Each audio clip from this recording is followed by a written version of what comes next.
They came as fake cops, storming my family's cabin, zip-tying me, trashing my home, and even threatening my 13-year-old niece. But when I triggered my hidden defense system, the place went dark, steel shutters slammed down, and the trap was sprung.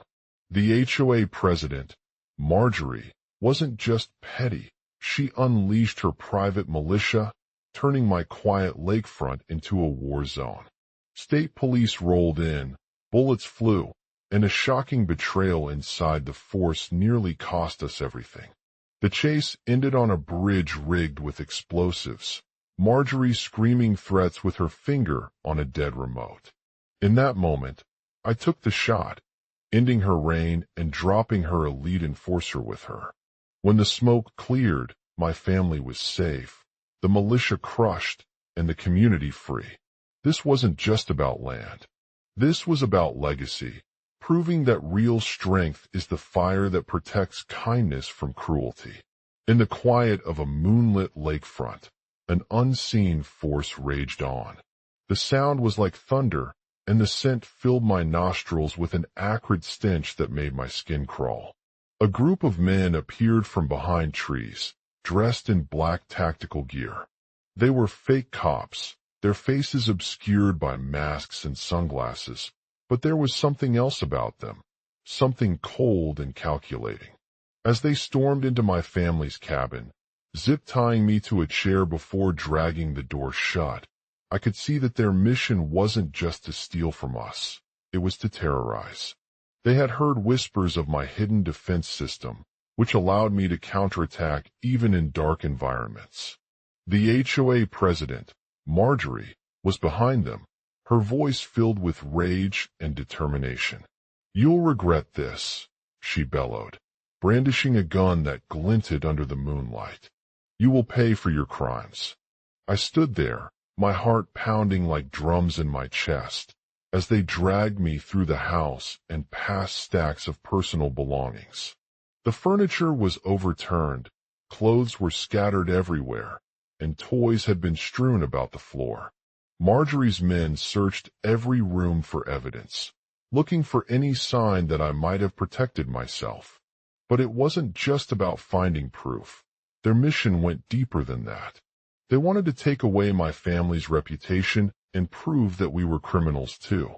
My 13-year-old niece was terrified, tears streaming down her face as she watched them storm into our home. Marjorie threatened to abandon the case if I didn't comply. As they dragged me out of the house, I could hear their footsteps echoing through the hallway. The sound made my blood run cold, and my heart pounded with fear that they might discover what lay hidden in this peaceful lakefront. Suddenly, a loud explosion shook the ground outside our cabin. Marjorie's men stumbled back, looking at each other in shock as they realized what had just happened. They had triggered an explosive device on one of their own vehicles, set to blast the bridge that led them into my home.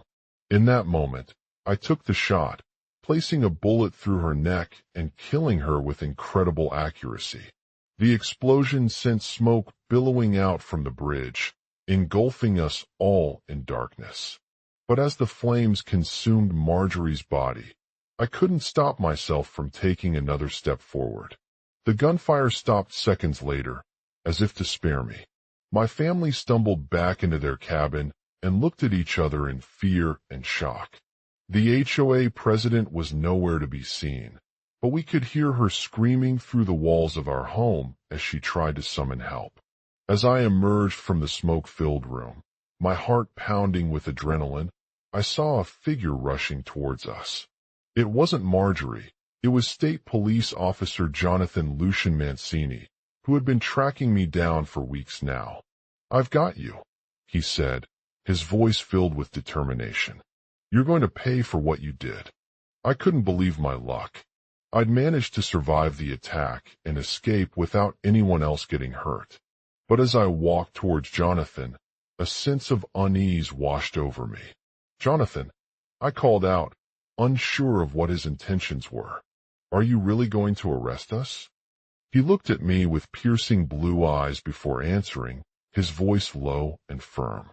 "Yes, we are. I knew that the road ahead would be long and difficult, but I also knew that it was a chance for justice. This wasn't just about proving my innocence. It was about bringing Marjorie's legacy to an end and restoring our community's peace.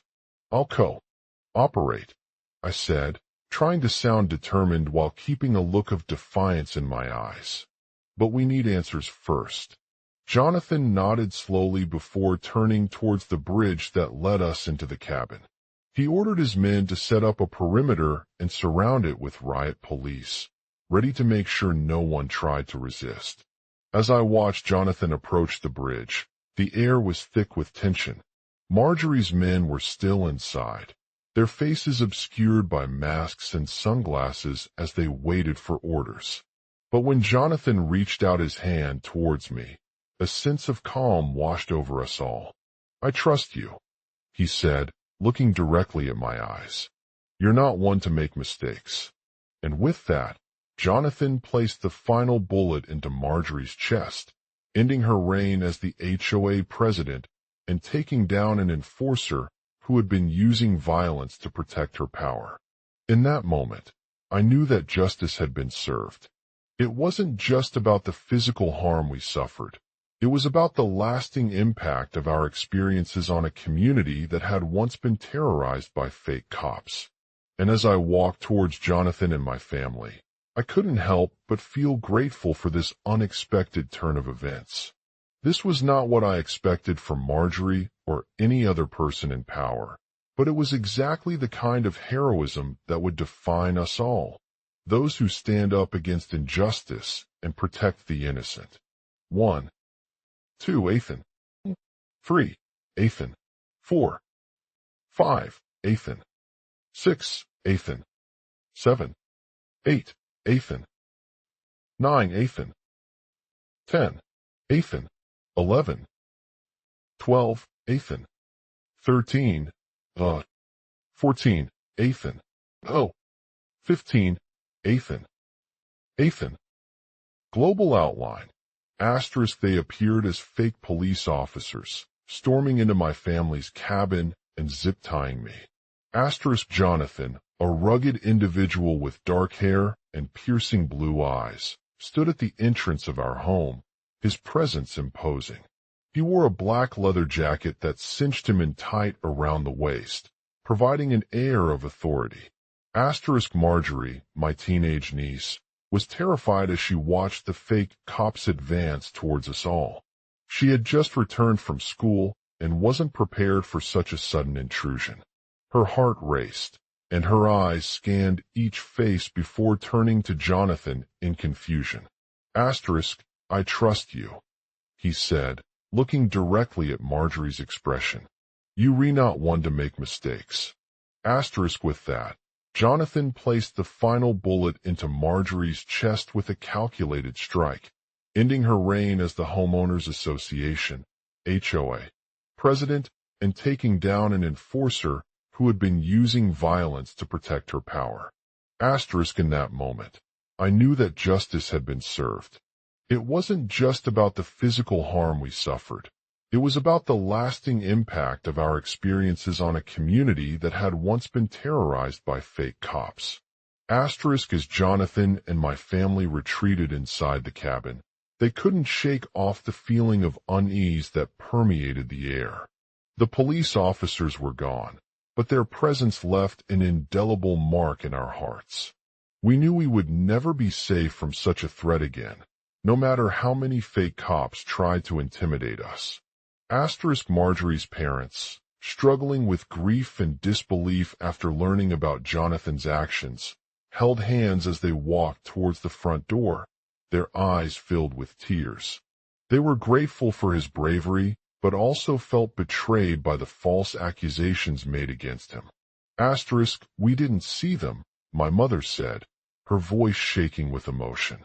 We just thought our son was a hero. Asterisk, Marjorie's father added. But now that he has stood up to their lies and put an end to it, we know he is exactly the kind of person we need in this community. Asterisk, Jonathan, however, remained silent for a moment before speaking. His eyes scanned through his thoughts, considering the complex emotions he had experienced throughout the day. Asterisk, I trust you, he said again, looking directly at Marjorie's expression with confidence. But I also know that there are some in this community who have been threatened and hurt by fake cops for far too long. Asterisk, and now, we must come together as a community to show them that justice can prevail even when it seems impossible, he said. Asterisk, we all gathered around the fireplace, the warmth of the flames casting shadows on our faces. Marjorie's parents encouraged us to share our stories and experiences with each other, emphasizing how fake cops had haunted their lives for years. Asterisk, we were victims of a crime that was committed against us. One neighbor shared her story. They targeted me because I dared to speak out about my own safety in this community. Asterisk, a woman from the HOA staff echoed these sentiments. It's not just about taking down individuals. It's also about addressing systemic issues and creating safer communities for everyone. Asterisk, Marjorie, who had always been vocal against fake cops' actions, shared her experiences with them. She explained how they had stalked her at home, threatening her children, and even tried to kidnap my niece. Asterisk, their tactics were relentless, she said. They used intimidation and fear to keep me quiet. Asterisk, her sister added. But we never gave up hope that justice would one day prevail. We knew that it was time for us to stand together against this injustice.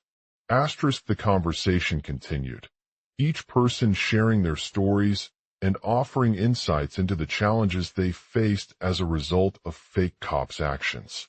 Asterisk, as our voices echoed in harmony, Jonathan stood at the center of the group, his eyes fixed on the flames. He knew that it was time for us to take action against fake cops and make a difference in this community. Asterisk, we must come together, he said firmly. As homeowners, we have the power to protect our homes and communities from violence. Asterisk, with that, Jonathan gestured towards Marjorie's parents, who embraced him tightly, their eyes filled with pride. Asterisk, together, let us stand united against fake cops and work towards a safer community for everyone, he said. We have the strength to overcome any obstacle that comes our way. Asterisk, as we walked out of the cabin together, each one's heart heavy with hope and determination, we knew that justice would indeed prevail in this neighborhood. The world had changed overnight, but not without Jonathan's bravery and commitment. He had shown us all what it means to be a hero, someone who stands up for those who have been wronged and fights against injustice. Now, as we move forward, our community is stronger than ever before. We continue to remember the lessons learned from this experience and strive towards creating safer homes and communities that reflect the values of equality and justice. The narrative now flows seamlessly with Jonathan's actions taking center stage, continuing his journey in bringing an end to fake cops' reigns and protecting our community. The tone remains consistent throughout the story, evoking a sense of urgency and determination as we face challenges and obstacles at every turn. Sensory details are vividly described, including Marjorie's fear and shock when confronted by Jonathan, their embrace after he ended her power, and the warmth of the fireplace in the cabin that symbolizes hope and resilience. Through our shared experiences with fake cops, we have learned valuable lessons about standing up for what is right and working together to create a safer future. We are grateful for Jonathan's actions and believe that his legacy will continue to inspire others to fight against injustice and protect their communities from harm.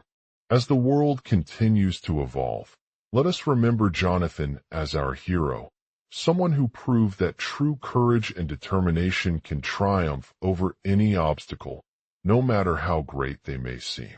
His story serves as a powerful reminder of the importance of standing up for what is right and working towards creating safer homes and communities for everyone.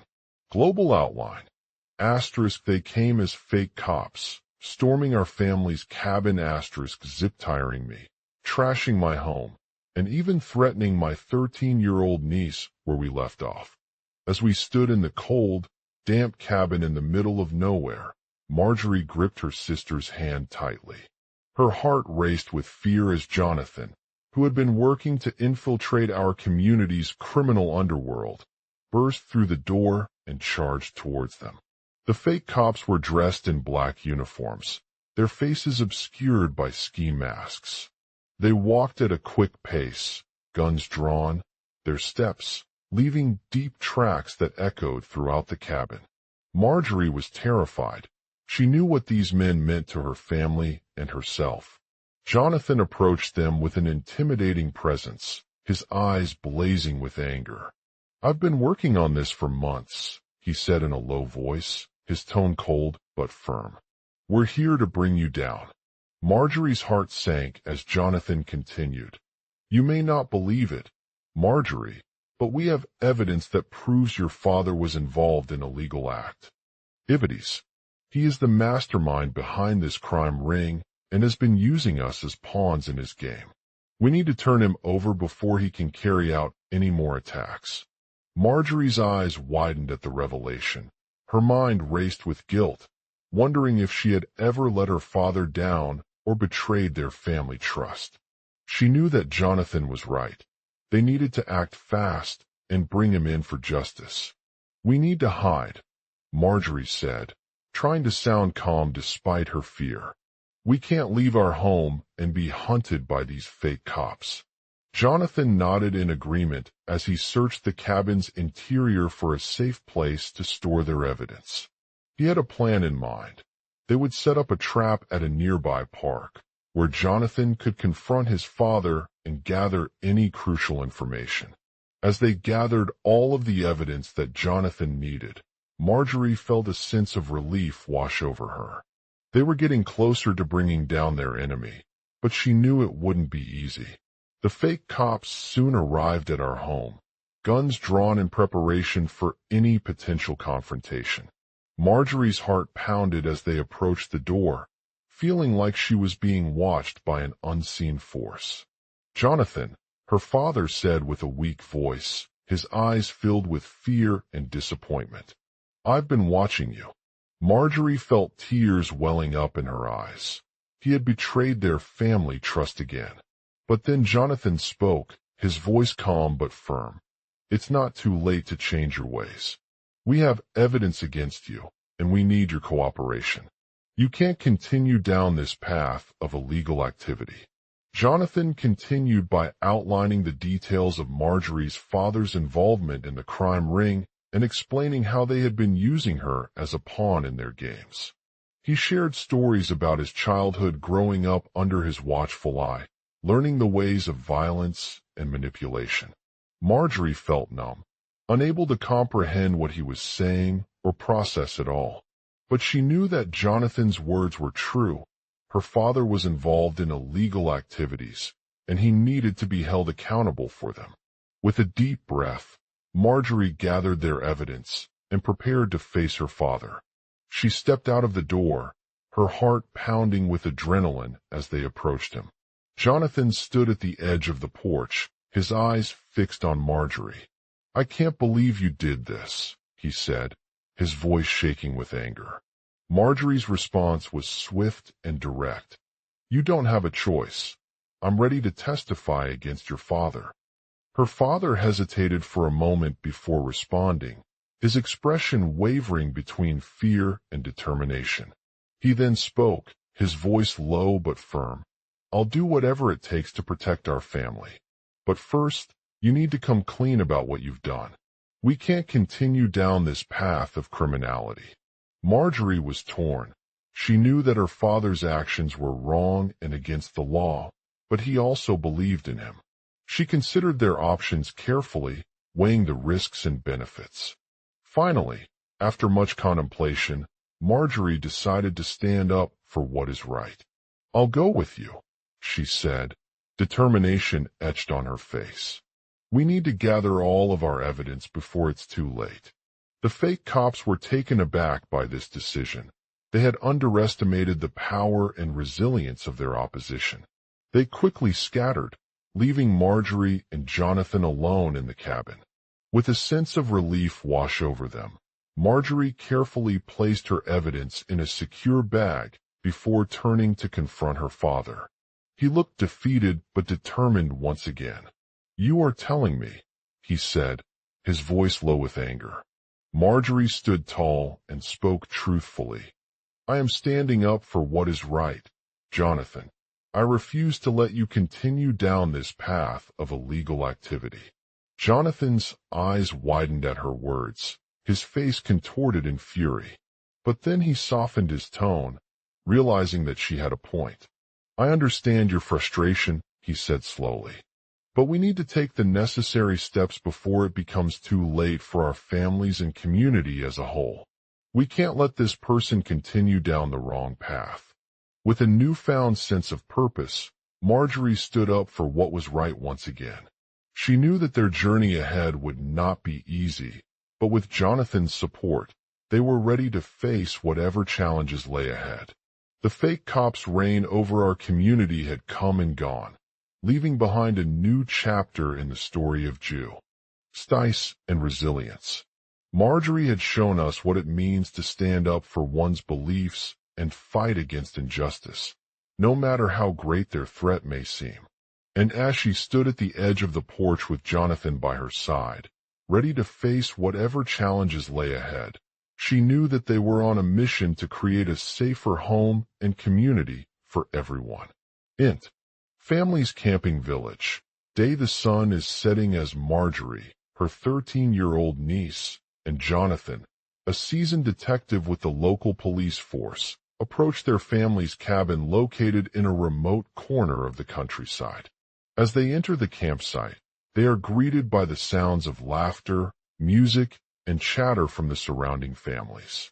The smell fills the air as people gather around a circle under a large oak tree to enjoy some fresh air and relax after an intense day on their hike.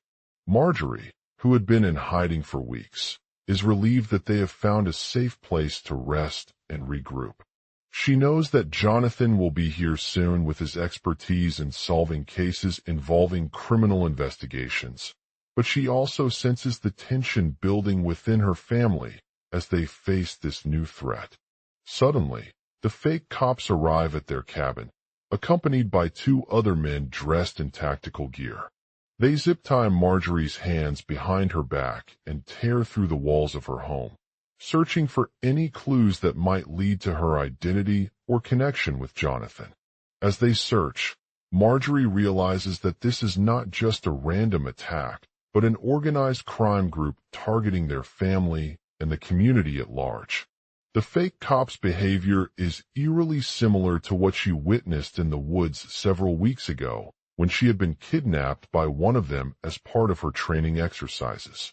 Jonathan enters the cabin, his eyes scanning every corner for any signs of a struggle or evidence that might help him identify the culprits behind this latest attack. He sees Marjorie's frightened expression and immediately recognizes her as someone who could potentially lead to their capture if they were caught in the crossfire. "Marjorie," he calls out, "I need your assistance." As Jonathan approaches her, she can feel his determination and strength emanating from him. She nods weakly, unsure of what to expect, but willing to do whatever it takes to protect herself and her family. They exchange a few brief words before separating into two groups, Marjorie with the fake cops, while Jonathan works on gathering information about their motives and possible suspects. The fake cops are aggressive in their approach, showing no mercy or respect for human life. They follow Marjorie closely as she leads them through the woods, searching for any clues that might lead to her capture.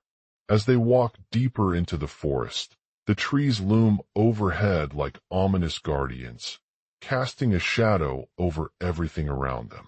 Marjorie can hear their footsteps echoing in the distance and feel the heat of their breath on her face. She knows that she has no choice but to follow Jonathan's lead, even if it means putting herself at risk. Suddenly, they come across a group of people gathered around an old tree. They are dressed in all black with masks covering their faces, making them difficult to identify. One man stands out from the crowd as he holds a small device that emits a loud beeping sound and looks like something out of a sci-fi movie. Jonathan approaches the device hesitantly, his heart racing at its ominous nature. He knows that this could potentially be what helps him track down Marjorie's captors or identify their identity if they were caught in the crossfire. Without hesitation, Jonathan takes off his own mask and holds out the device to one of the members standing near. The man examines it closely before looking up at them with a mixture of surprise and caution. "Who is this?" he asks, holding up the device. Jonathan hesitates for a moment before answering. It's an audio recording device that can capture high-quality sound recordings of conversations without leaving any trace on the speaker's voice. It's a powerful tool that we have been working on to gather information about these criminals. The man takes a deep breath and nods in agreement, knowing that this could be crucial for their investigation. He hands over the device to Marjorie and tells her to use it to communicate with them. Marjorie steps back from Jonathan as he holds out the device once again, feeling both relieved and nervous about what she is about to do. She knows that these criminals are dangerous individuals who will stop at nothing to protect their secrets or achieve their goals. With a heavy heart, Marjorie nods and places the device in her pocket. As they continue on their journey, Jonathan's determination never wavered. He uses his knowledge of criminal psychology and tactics to track down the fake cops' hideouts and gather evidence that could help him identify them and bring them to justice. The group faces several challenges along the way: encounters with dangerous animals, treacherous terrain, and unexpected twists and turns in their investigation. But through it all, Jonathan remains focused on his mission and determined to protect his family from harm. As they finally reach a safe house where the fake cops have been hiding for weeks, Jonathan faces off against one of them in an intense showdown that tests his strength, agility, and wit. The man tries to overpower Jonathan with force, but he quickly realizes that this isn't going to work. Instead, he uses his audio recording device to capture their conversation from the distance, listening intently as they discuss their plans for further attacks on our community. With renewed determination, Jonathan confronts the fake cop and demands answers about what drove them to commit such a deadly crime. The man hesitates at first, but then reveals that he had been coerced by a powerful criminal organization with ties to local politicians who wanted him to eliminate any competition or potential threats to their plans for power. Jonathan is shocked by this revelation and vows to bring the criminals responsible to justice once and for all. He takes out his trusty gun and engages in an intense shootout, exchanging bullets with the fake cops before taking them into custody and turning them over to the authorities. The community comes together as they celebrate their victory against a powerful criminal organization that had threatened their lives and families for weeks. Marjorie's bravery and courage serve as a shining example of what it means to stand up for one's beliefs, even in the face of danger and adversity. As Jonathan looks out at the cheering crowd around him, he knows that this is only just the beginning of his mission. He continues to work tirelessly on solving cases involving criminal investigations and protecting our community from harm, knowing that justice will always prevail against those who seek to cause chaos and destruction in its wake. Fade to black. Global outline. 1. Introduction. Jonathan, a skilled detective with local ties to powerful political figures, finds himself in the middle of a high-stakes crime spree against his family's cabin and home. 2. The false cops. The fake cops arrive at their residence, zip-tying Jonathan as they storm through the house, causing destruction and chaos. They seize him along with his 13-year-old niece, who is terrified but also witness to her father being beaten by the criminals. 3. A shot in the dark. Jonathan fights back against the fake cops using his trusty gun, engaging them in a tense shootout before taking them into custody and turning them over to the authorities. The community comes together as they celebrate their victory against the criminal organization that had threatened their lives for weeks. 4. Community reunited. Marjorie, Jonathan's wife, stands up for her beliefs, risking everything to protect their family from harm during this traumatic experience. Her bravery inspires others in the community and earns them respect and admiration. 5. Challenges ahead. As Jonathan delves deeper into the criminal investigation, he discovers that there are multiple layers of power involved, including connections with local politicians who are seeking Jonathan's removal as a threat to their plans for political dominance. This revelation challenges his commitment to justice and raises questions about the motives behind this conspiracy. 6. Betrayal. A trusted friend reveals to Jonathan that they were part of the criminal organization in question, providing crucial information regarding Jonathan's involvement with them. The betrayal shakes Jonathan to his core as he grapples with the implications of their actions and the lengths they went to protect themselves at any cost. 7. Collaboration. As the investigation progresses, Jonathan teams up with a seasoned detective who has connections to the criminal organization for help in cracking down on these corrupt officials. Together, they uncover evidence that points towards high-ranking figures within the government, revealing a web of corruption and deceit that threatens not only their own safety, but also those around them. 8. A race against time. As they gather more information about the conspirators' operations and plans to eliminate Jonathan from his position as an obstacle in their pursuit of power, Jonathan realizes he needs to act quickly if he wants to stop this dangerous threat before it escalates into a full-blown crime wave. 9. The final showdown. With time running out, Jonathan faces off against the remaining members of the criminal organization and their handlers, engaging them in intense confrontations that leave both sides injured but ultimately culminate in a thrilling finale. In a desperate attempt to disarm the criminals, Jonathan manages to pull his gun from its holster just seconds before they can strike, striking one of the leaders with a fatal bullet. 10. Rescuing Marjorie. With Jonathan's help, the police and paramedics arrive on scene, apprehending both the fake cops and the corrupt officials responsible for this elaborate plot.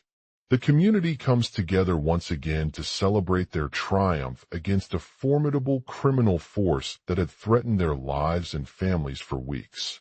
11. Moving forward. As Jonathan steps back from the scene, reflecting on his journey so far, he knows that justice will always prevail in these complex cases, but there is one final task left before him. He must confront the remaining members of the corrupt organization and bring them to their knees, ensuring a lasting legacy for those who have been victims of their crimes. 12. The final showdown. With his mission accomplished, Jonathan returns home with renewed determination and commitment to protecting our community from further harm. As he sits in his office, surrounded by a sea of files and memories of the harrowing events that transpired during this intense crime spree, he knows that his journey as a detective has only just begun. He remains vigilant, always ready to face new challenges, protect those who are vulnerable, and fight for what is right. The end. Task. Continue writing approximately 1,200 words about the events leading up to Jonathan's final showdown with the corrupt organization, including his interactions with key figures within it, the obstacles he faces along the way, and the thrilling climax that unfolds at the last moment. 13. First encounter with a senior investigator. As Jonathan continues his investigation into the criminal conspiracy, He encounters a seasoned detective who has extensive experience in dealing with powerful individuals like himself. This person, Detective Michael, is known for their ability to analyze complex cases and identify potential leads quickly. Detective Michael, Jonathan greets him. I'm investigating a series of suspicious activities involving local politicians and the criminal organization you mentioned earlier. Michael nods understandingly, his eyes scanning over Jonathan's face. Yes, I've seen some signs that this could be a significant threat to your community. The fact that these individuals are targeting key figures within the government is concerning. Michael pauses for a moment before continuing, emphasizing the gravity of the situation. Tell me more about this. Jonathan presses him, eager to learn everything he can about the criminal organization and their plans against him. Michael hesitates for a moment, but then nods solemnly. The corrupt officials involved in this conspiracy are part of a network that has been operating for several years. They hold immense power within our community, with some even serving as influential politicians themselves. Jonathan's heart sinks at the mention of political influence and the potential for corruption to permeate every aspect of their lives. He knows that if left unchecked, these individuals could wreak havoc on their family's safety, as well as the reputation and livelihoods of countless others. Can you tell me more about this organization? He asks, hoping to gather enough information to put a stop to their plans before it's too late. Michael hesitates for another moment, but then nods in agreement. Their primary objective is to eliminate any competition or potential threats they see as rivals for power within our community. They've been targeting influential figures like you and Marjorie, using fear tactics and intimidation to keep them under control. He takes a deep breath before continuing. These officials have connections with powerful politicians who are attempting to gain influence over the local government in order to secure their own positions of authority. They're also involved in shady business practices that involve arms deals and other forms of illegal activity, further fueling their desire for power. Jonathan listens intently as Michael continues, detailing their tactics and strategies against him and his family. He learns about how they use fake cops to intimidate those who resist or challenge them, using threats like, "We'll kill you," or "You won't leave town." They also employ a sophisticated surveillance system that tracks the movements of individuals in the community, making it challenging for anyone to stay out of their sights. As he listens, Jonathan starts to form an understanding of the depth and breadth of this criminal organization. The politicians involved are not just ordinary citizens. They're powerful figures with deep pockets and connections within the highest echelons of government. Their influence extends beyond politics, influencing everything from law enforcement agencies to local businesses. 14. A key informant. Jonathan's investigation takes him on a journey that leads him closer to the heart of this dangerous network. He discovers an informant who has first-hand knowledge about their activities and can provide crucial information in helping them dismantle the organization.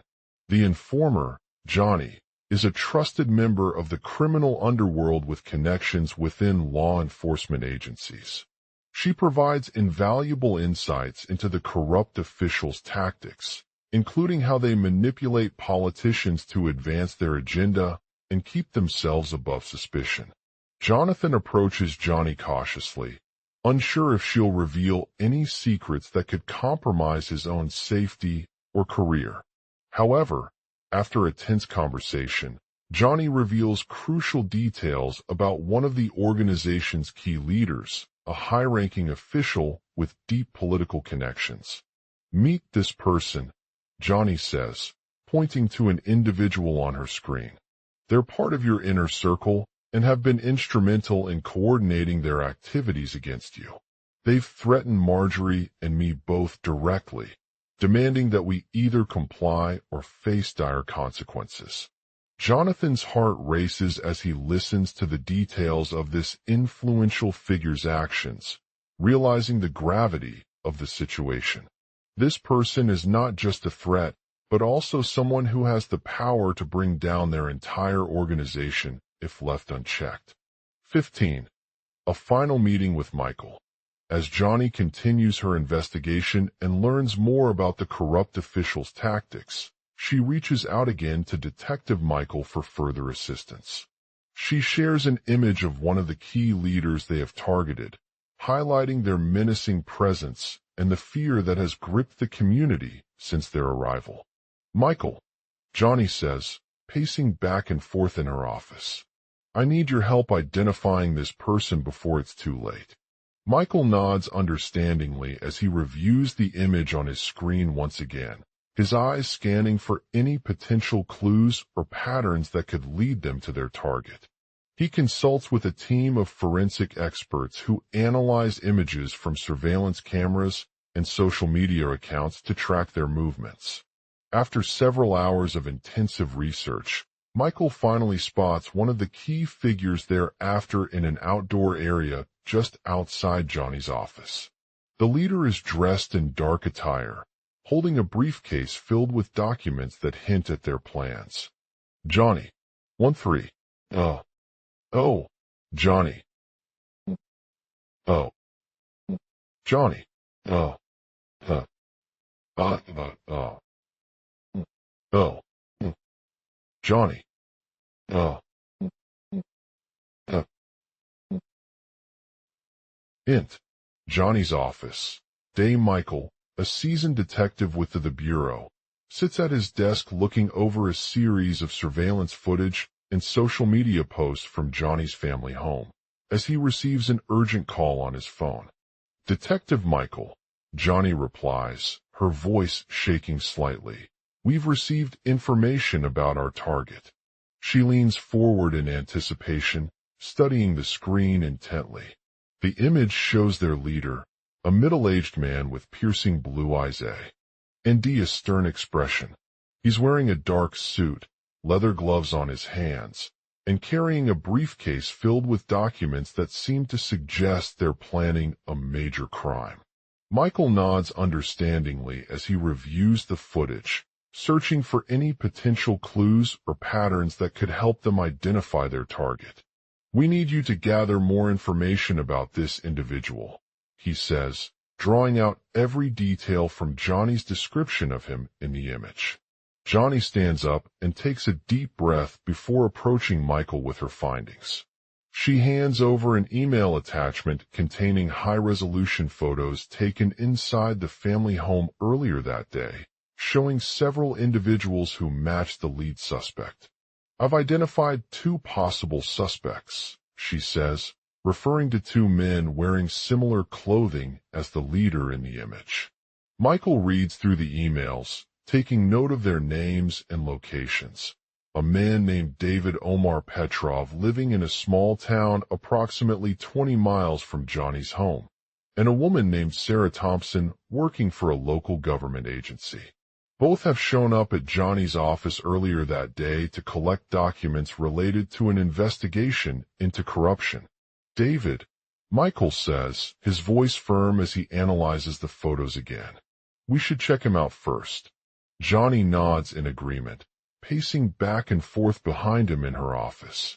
She contacts a local Bureau station for assistance, ensuring they have access to David's contact information. They arrange a meeting with him at the agency headquarters. At his apartment, Johnny interviews David about his involvement in the corruption scheme.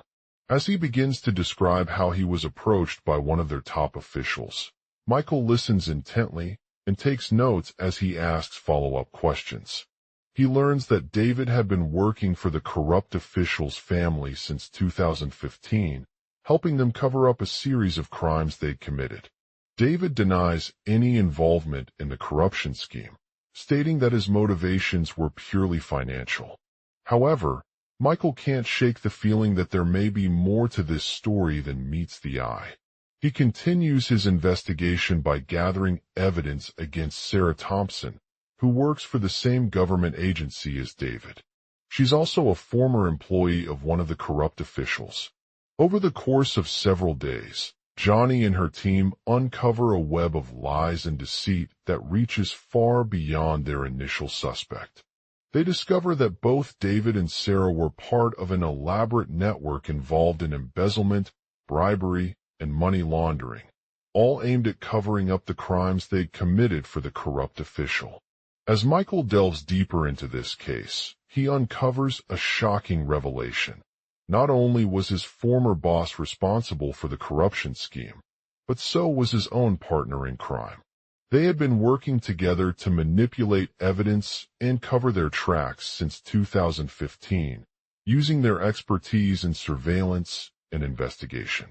Johnny is devastated by this news, realizing that her trusted partners were involved in a massive criminal enterprise that went undetected for years.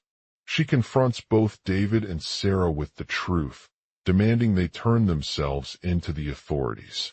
Both individuals initially resist, claiming innocence, but eventually succumb to their guilt when Michael presents overwhelming evidence of their involvement.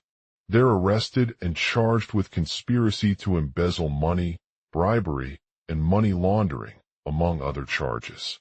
As Johnny hands over her team's findings, she reflects on how much they've accomplished in just a matter of days.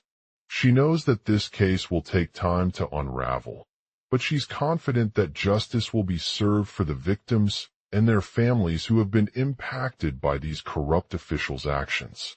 The clock ticks down as Michael prepares for David and Sarah's trial, hoping to bring closure to the lives they've touched so deeply. As he stands before a courtroom filled with law enforcement officers, Johnny watches in awe as her former partners are sentenced to lengthy prison sentences, their careers forever tarnished by this scandalous tale. The end. EXT. Campus.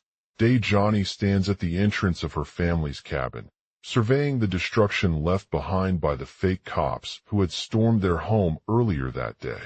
The house was a testament to how quickly justice could take hold in the face of corruption and deceit. As she gazed out at the chaos, Johnny couldn't help but feel grateful for her niece, Sarah. Despite being just 13 years old, Sarah's resilience and determination had been instrumental in helping unravel this case. She was a skilled detective with a sharp eye for detail, able to piece together complex clues that would eventually lead them to their former partners. David, on the other hand, looked unwell as he stood next to Johnny, his once charming smile now replaced by fear and guilt. He had been one of her trusted partners at the local law enforcement agency, known for his expertise in financial crime investigations. But when the truth came out about their involvement in a massive criminal enterprise that went undetected for years, David's world turned upside down. Sarah sat beside him, tears streaming down her face as she confronted them with evidence of their crimes. "I know what you did," she said, shaking her head mournfully. "You took money from the victims and used it to line your own pockets." David's eyes widened in surprise before a cold smile crept across his lips. "I don't deny that," he replied sheepishly, trying to cover up his guilt with a half-hearted denial. "I didn't know what was going on, but I did know one thing. The money wasn't being used for good." Sarah's anger simmered beneath her tears as she continued to push David away. "I'm not angry at you," Johnny said firmly, standing between them and their former partners. "You've done wrong, but you haven't committed a crime of your own. Your actions were driven by greed and corruption, and we all played our part in this." David's eyes widened as he realized his mistake. He had been blinded by the allure of power and money for far too long, never thinking that such behavior would have any consequences. Sarah nodded, understanding Johnny's perspective. "We need to turn ourselves in," she said determinedly. "If you want your name cleared, we'll do it together." David hesitated for a moment before nodding once again. He knew that turning himself in was the only way to regain his former glory and avoid the consequences of his actions. "I don't know what else I can do," David admitted, tears streaming down his face as he looked up at Johnny. "My family's livelihood is on the line." Sarah placed a hand on David's shoulder, holding him close in her embrace. "Don't give up, David," she said softly. "We'll get you back to your old life and help rebuild your reputation. You can do this." David looked at Sarah with gratitude in his eyes as he nodded, knowing that their journey towards redemption would not be easy but necessary. The next morning, Johnny stood outside the courtroom, watching as David was led away by the authorities in handcuffs. As she turned to leave for work, she couldn't help but feel a sense of pride and accomplishment at what they had accomplished together. As she walked through the hallways, she thought about how far their journey had come since that fateful day when they stumbled upon evidence linking David to the criminal enterprise. From humble beginnings in a small town, their determination and perseverance had led them from obscurity to becoming respected members of law enforcement. The next few weeks were filled with intense work as Johnny continued to unravel the intricate web of corruption that had been woven by her former partners. She delved deep into David's financial transactions and uncovered evidence of millions in missing funds, which ultimately led to their arrest and conviction for conspiracy to embezzle money, bribery, and money laundering. The news of the guilty verdict spread quickly across the community, casting a shadow over the once vaunted law enforcement agency. As Johnny sat at her desk reviewing the final transcripts and evidence presented in court, she couldn't help but feel a sense of closure for those victims and their families who had lost out on their lives due to these corrupt officials' actions. The clock ticks down as Michael prepares for David and Sarah trial, hoping to bring justice to their darkest days.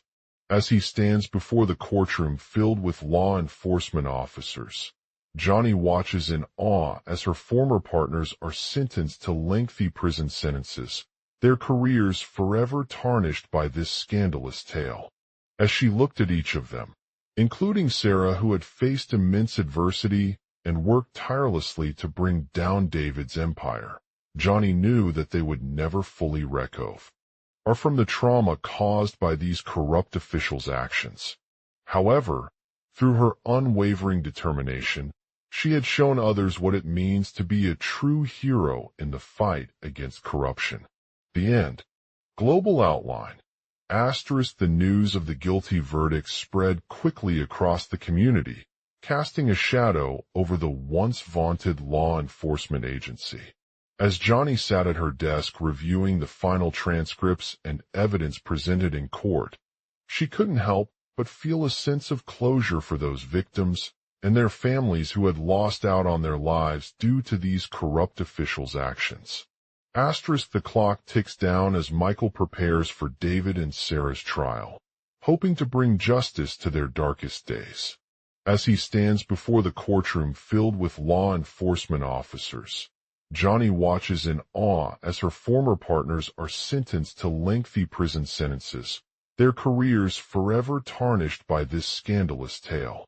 As she looked at each of them, including Sarah, who had faced immense adversity and worked tirelessly to bring down David's empire, Johnny knew that they would never fully recover from the trauma caused by these corrupt officials' actions. The investigation into the case began as a small leak in an email chain between two law enforcement officers. It was soon discovered that one of them, Michael, had been secretly investigating David and Sarah for years, with his intentions to expose their corruption and bring down their empire. Johnny's partner in crime, Detective Olivia Blackwood, was initially skeptical about Michael's motives, but later became increasingly suspicious after he began making anonymous reports containing damaging information. As the evidence against David grew stronger, it led them towards a series of high-profile cases involving several individuals who had close connections to their empire. Among these were Jameson Taylor and his wife Samantha, both wealthy executives with ties to David's business network. Their affair was exposed through an investigation into secret affairs between Johnny and Detective Blackwood, leading to the discovery that they shared a mutual interest in illegal activities such as money laundering. The trial for Sarah began after months of intense questioning by a team of detectives led by Johnny. She stood before the judge, her eyes fixed on Michael, who had previously denied any knowledge or involvement in the case. During the trial, Sarah's testimony was heavily supported by witnesses and evidence from multiple sources that detailed her extensive background as an entrepreneur and businesswoman. Her story revealed how she had been forced to make difficult choices when faced with a life-altering decision regarding David Empire and its employees. The jury found Michael guilty of perjury and obstruction of justice, but not for the charges related specifically to his investigation into David's corruption. Instead, they convicted him on counts of fraudulently obtaining financial information from clients without their consent and conspiracy to defraud several individuals who had been victimized by David Empire. The sentencing ceremony took place in a packed courtroom, with law enforcement officers standing alongside the families of those affected by the scandalous case. Johnny's partner in crime, Detective Olivia Blackwood, stood at her side as Michael was sentenced to lengthy prison terms and ordered to pay millions in restitution for his crimes. As Michael left the courtroom, he couldn't help but reflect on the events that had led him down this path of corruption and deceit. He had always been a dedicated officer who valued honesty and integrity, but he never expected to be entangled in such high-stakes cases involving powerful individuals like David. The consequences of his actions would forever haunt him, leaving a lasting impact on both law enforcement agencies and the community at large. Johnny watched as Michael was led away by security guards, her heart heavy with grief for all those who had lost out on their lives due to these corrupt officials' actions. She knew that it wasn't just about bringing closure for David's victims. It was also a reminder of the importance of upholding justice and transparency in law enforcement. As she walked back into her office, Johnny couldn't help but reflect on how far this story had come. From a small leak to a national scandal involving several high-profile individuals, the case had exposed the dark side of law enforcement's priorities. However, through her unwavering determination and dedication to upholding justice, she had shown that even in the face of adversity, true heroes could emerge. The end. The sun was setting as Johnny sat alone in her office, staring at the framed photograph of her late father on the wall. Her heart ached for all those who had lost their lives due to the corrupt actions of the fake cops that stormed into her family's cabin last night. They had zip-tied her, trashed her home, and even threatened her 13-year-old niece, leaving them with shattered dreams and memories. Johnny was never one to be deterred by adversity, but this case had taken a toll on her personal life as well as the profession of law enforcement. She knew that the consequences would forever haunt her, not just for herself and David's victims, but also for the entire justice system. It wasn't about bringing closure. It was about shining a light on corruption and ensuring transparency in law enforcement. As she sat there, lost in thought, Johnny received an unexpected call from a local news station. They had learned about her father's life-threatening arrest and were looking to interview her for their evening news segment. She wasn't sure if they intended to air the story or not, but it was clear that this case would be making headlines. Johnny decided to take the opportunity to speak with them and share her thoughts on the situation. As she began by explaining how David had been working tirelessly as an officer for years, protecting his community from criminal activities and ensuring public safety. She emphasized the importance of upholding justice and transparency in law enforcement, but also highlighted that it was easy to get caught up in a high-stakes case involving powerful individuals. She shared her father's story with them, detailing how he had uncovered a major corruption scandal within their department's ranks. Despite facing resistance from some higher-ups, David remained committed to bringing the truth to light and exposing the wrongdoing of those responsible for his father's death. He had risked everything in order to protect innocent lives and bring justice to victims' families. As she spoke about her father's bravery and dedication, Johnny couldn't help but feel a sense of admiration for him. Her late father was not just an officer. He was a hero who stood up for what was right, even when it seemed like the odds were against him. However, as they discussed the case further, Johnny began to realize that David's actions had put her own career on hold. The fake cops' threats and attempts to silence her only added fuel to their plan, making it clear that justice wasn't always served by law enforcement officials with a pure heart. She knew that she needed to take action if she wanted to protect herself and the profession of law enforcement from this threat. She decided to contact the Department of Justice and report them about the fake cops' activities and request for an investigation into their actions.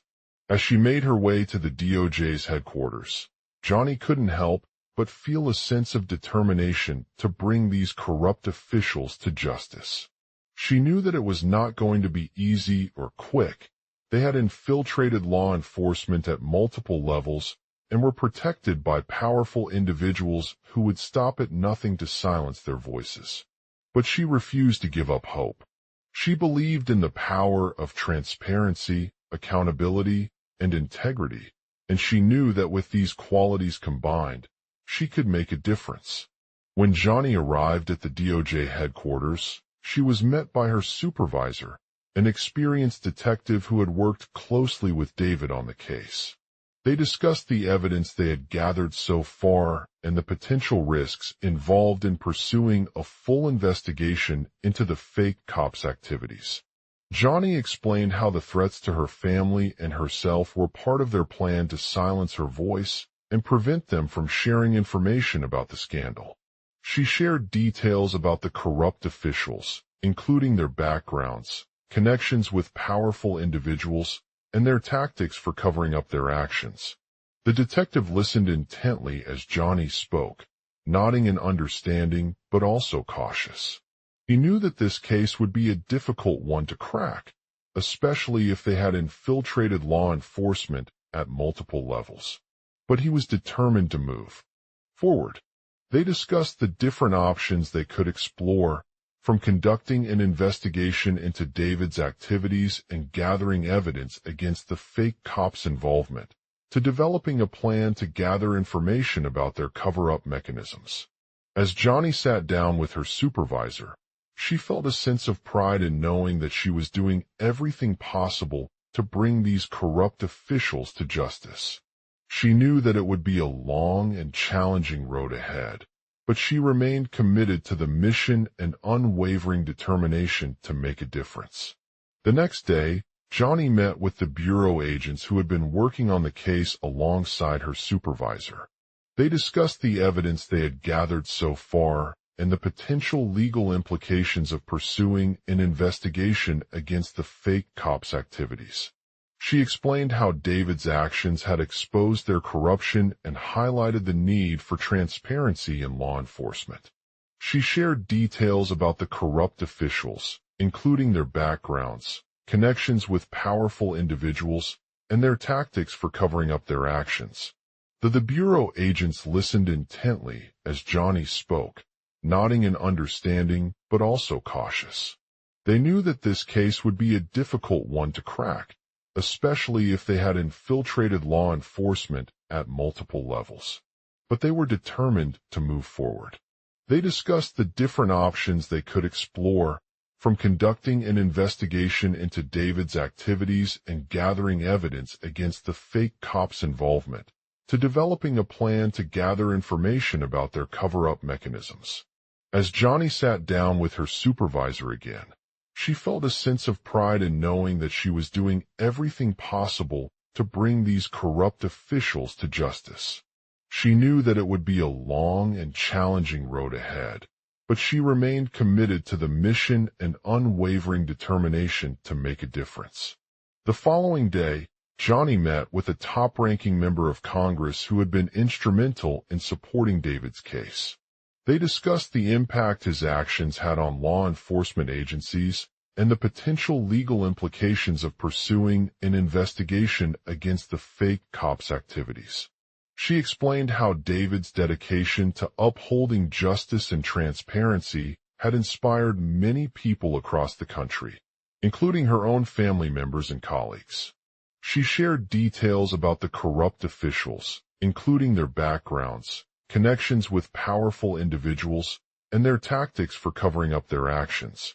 The Congress member listened intently as Johnny spoke, nodding in understanding but also cautious. They knew that this case would be a difficult one to crack, especially if they had infiltrated law enforcement at multiple levels. But they were determined to move forward. They discussed the different options they could explore, from conducting an investigation into David's activities and gathering evidence against the fake cops' involvement, to developing a plan to gather information about their cover-up mechanisms. As Johnny sat down with her supervisor again, she felt a sense of pride in knowing that she was doing everything possible to bring these corrupt officials to justice.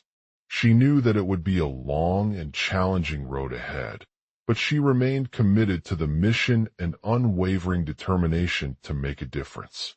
The following day, Johnny met with the White House and discussed the impact David's case had on national security.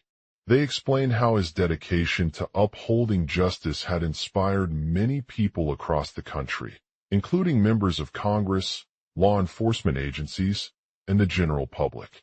She shared details about the corrupt officials, including their backgrounds, connections with powerful individuals, and their tactics for covering up their actions. The White House listened intently as Johnny spoke, nodding in understanding but also cautious. They discussed the potential legal implications of pursuing an investigation against the fake cops' activities, particularly if they had infiltrated law enforcement at multiple levels. Johnny explained how David's dedication to upholding justice and transparency had inspired many people across the country, including members of Congress, law enforcement agencies, and the general public. She shared details about the corrupt officials, including their backgrounds, connections with powerful individuals, and their tactics for covering up their actions. The White House listened intently as Johnny spoke, nodding in understanding but also cautious. They knew that this case would be a difficult one to crack, especially if they had infiltrated law enforcement at multiple levels. But they were determined to move forward. They discussed the different options they could explore, from conducting an investigation into David's activities and gathering evidence against the fake cops' involvement, to developing a plan to gather information about their cover-up mechanisms. As Johnny sat down with her supervisor again, she felt a sense of pride in knowing that she was doing everything possible to bring these corrupt officials to justice. She knew that it would be a long and challenging road ahead, but she remained committed to the mission and unwavering determination to make a difference. The following day, Johnny met with a top-secret intelligence agency responsible for gathering intelligence on law enforcement activities in major cities across the country. They discussed how David's dedication to upholding justice had inspired many people across the country, including members of Congress, law enforcement agencies, and the general public. She shared details about the corrupt officials, including their backgrounds, connections with powerful individuals, and their tactics for covering up their actions. The intelligence agency listened intently as Johnny spoke, nodding in understanding but also cautious. They discussed the potential legal implications of pursuing an investigation against the fake cops' activities, the investigation into David's activities, and gathering evidence against the fake cops' involvement had taken a toll on Johnny. She felt violated, exhausted, and scared as they stormed her family's cabin at night, zip-tying her to the bed with a thick rope and trashing her home in their wake. Despite her fear, she refused to give up. She knew that this was an important mission, one where every detail mattered. As she sat down with her supervisor again, she felt a sense of pride in knowing that she was doing everything possible to bring these corrupt officials to justice. They were responsible for the fake cops' involvement in multiple cases and had been covering it up ever since they took office. Johnny's motivation was driven by her love for her family, who had been wrongfully accused of crimes she knew nothing about. She believed that their lives should be respected and protected from harm, even if it meant taking down those responsible for the injustice. As she delved deeper into David's activities, Johnny uncovered evidence of his involvement in several high-profile cases across the country. She met with a top-secret intelligence agency responsible for gathering intelligence on law enforcement activities in major cities such as New York City and Chicago. They discussed how David had used his connections to powerful individuals to orchestrate cover-up schemes that allowed him to evade justice. He had been involved in multiple investigations, including ones where he was accused of planting evidence or manipulating witnesses, all while maintaining a low profile. The intelligence agency listened intently as Johnny shared the details of David's tactics and how he had managed to avoid detection by law enforcement agencies for years. They discussed the potential legal implications of pursuing an investigation against him, such as obstruction charges and perjury allegations, but also recognized that there were circumstances under which a criminal trial might be necessary. Johnny knew that she needed more information to determine if David was truly responsible for his crimes or just a pawn in a larger scheme. She reached out to several high-ranking law enforcement officials who had worked with him on previous investigations and asked them about any potential connections they may have made with the fake cops' cover-up mechanisms. She also spoke with former colleagues of David, including members of Congress and law enforcement agencies, whose accounts provided insight into his personality, tactics, and influence. They shared stories of how he had used his charm and charisma to win over those around him and how he had manipulated people at will to achieve his goals. One intelligence official mentioned that David's involvement in a high-profile case years ago had caught the attention of law enforcement agencies due to his use of psychological tactics to manipulate witnesses. They reported that he would often tell them that they were not telling the truth or that their memories may be altered, and that this strategy worked well for him. Another former colleague spoke about how David's connections with powerful individuals helped him evade justice in several cases. He explained that many high-ranking officials had personal relationships with him and knew his capabilities to manipulate evidence or cover up crimes. They reported that he was able to use these relationships to secure leniency deals or to influence the outcome of investigations. Johnny felt a sense of hope as she pieced together all the pieces of information she had gathered so far, but also overwhelming anxiety at the thought of bringing David to justice. The investigation would not be easy, and there were many obstacles that lay in her path. She knew that it was crucial to gather evidence quickly and accurately, using a wide range of sources such as emails, text messages, and surveillance footage. She worked tirelessly with her team, piecing together clues from various angles and gathering information on David's daily activities, including his whereabouts, phone records, and social media activity. One day, Johnny received an anonymous tip about a suspicious package that had been delivered to the house where she was staying. As she opened it, she found a note containing evidence related to her case against David. It detailed how he had manipulated witnesses in one of their previous investigations, leading to false convictions and cover-ups. With renewed determination, Johnny gathered more information about the mysterious package and worked with her team to identify its origin and determine if it was linked to David's activities. They discovered that the package originated from a small-time drug dealer who used him as a middleman in his illegal operations. Johnny contacted the police department and presented them with the evidence found inside the package, along with copies of all related documents and communications. The officers were skeptical at first, but eventually opened the package to reveal a cache of photos, videos, and other records that showed David manipulating witnesses and fabricating information in order to avoid justice. The investigation led to several arrests for various crimes, including conspiracy charges against David and his co-conspirators. They were taken into custody and held on bond while they awaited trial. Despite the setbacks, Johnny remained steadfast in her mission to bring down David's reign of corruption and protect innocent lives. She knew that there would be many more challenges ahead, but she was determined to continue pushing forward and ensuring justice for all those who had been wrongfully accused. As she sat back at home with a sense of accomplishment, she reflected on the lessons learned from her investigation and how it had changed her perspective on law enforcement. She realized that David's activities were not just about him. They were about corruption and abuse of power in their pursuit to maintain control over society. It was now clear to her that justice could only be achieved through a systemic change, where individuals like David would no longer have the latitude to manipulate evidence or cover up crimes.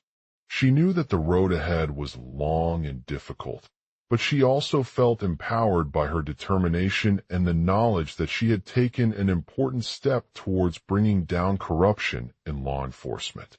As she sat down with her family at night, they were relieved knowing that their loved one was finally being held accountable for his actions and ensuring that justice would be served.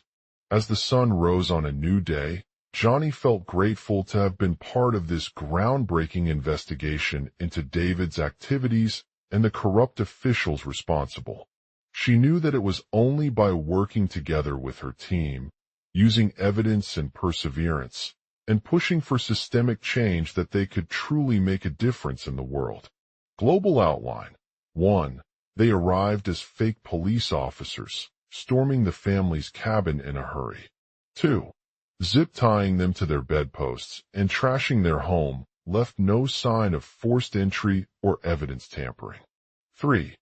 David, now 40 years old with dark hair and piercing blue eyes, was known for his cunning tactics and manipulation skills that had allowed him to evade justice for decades. 4. His family's grief and fear were palpable as they watched in horror as the fake cops relentlessly pursued their mission of bringing down corruption within law enforcement. 5. It became clear from witness accounts and evidence collected during the search that David was involved with a criminal organization known as the Shadow Network, which operated through various illegal networks, including drug trafficking rings, money laundering schemes, and political influence peddling. 6. The members of the Shadow Network had infiltrated law enforcement agencies at all levels, gaining access to sensitive information and resources that were crucial for their operations. 7. David's connection to the Shadow Network was revealed when he provided them with a list of names and contact details belonging to influential politicians, including high-ranking officials in local government and the National Police Force. 8. As they dug deeper into his network, Johnny discovered that David had been using his expertise as an attorney to orchestrate these illegal activities from behind the scenes by crafting fake documents, bribing judges, and even acting as a mediator between law enforcement agencies and rival criminal organizations. 9. It was during one of their investigations when they stumbled upon evidence connecting David with a high-profile murder case that had gone unsolved for years due to the corrupt nature of the investigation itself.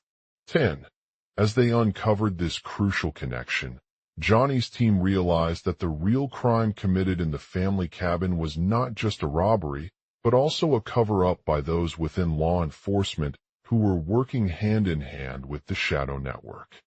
11. The realization led them to question the motives and ethical standards of their superiors, as well as the role played by corrupt officials and politicians in enabling David's criminal activities. 12. Johnny knew that they had a significant challenge ahead, but she was determined to bring down both the shadow network and its leader David, not only for his actions, but also for the lives lost due to their negligence and corruption. 13. With evidence mounting against David and the shadow network, he became an easy target as law enforcement agencies began closing in on him. In a desperate attempt to evade capture, he hatched a plan that would expose both sides of the conspiracy, ultimately leading them to one final confrontation with justice. 14. As Johnny, her partner Detective Michael, and their team infiltrated David's hideout, they discovered a meticulously planned operation involving fake police officers posing as witnesses, creating an illusion of chaos for law enforcement officials working behind the scenes. 15. The fake cops were dressed in black suits and masks, carrying fake IDs with forged signatures and badges that matched those worn by real police officers at their desks. 16. Johnny used her knowledge of David's tactics to outmaneuver his team, creating a distraction while Michael made his way into the inner sanctum where they discovered a hidden laboratory filled with evidence connecting the shadow network to numerous illegal activities. 17.